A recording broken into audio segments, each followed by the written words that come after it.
ఓం నమో శ్రీ కాళికామాత్రాయ నమో నమ. శత్రు మంత్రమమ్మ, మిమ్మల్ని చికాకు పెట్టి బాధ పెట్టి ఇంట్లో సమస్యలు పుట్టించే వాళ్ళ మీద మాత్రం ఉపయోగించండి.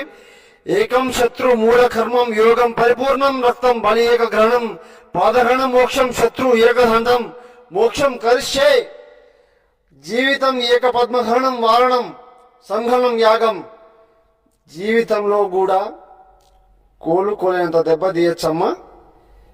ఏకదాంతం మూలం మరణం ఏకదత్తం. ఇంట్లో సమస్యలు చికాకు శత్రు సమస్యలు ఏకధాటి ఉన్నా కూడా సంపూర్ణ విముక్తమ్మా. మీకేమైనా సమస్య ఉన్నా కూడా నాకు ఫోన్ చేయండి. శత్రు సమస్య శత్రు బారి నుంచి బయటపడుతున్నామ్మా. ఏకవారణం చేసి ఏక పరమనక్ష వారణం చేస్తానమ్మా. మీకేమైనా సమస్య నాకు ఫోన్ చేయండి అమ్మా. గురుగారు సంపాదించండి. ఓం నమో శ్రీ కాళికామాత్రాయ నమో నమః.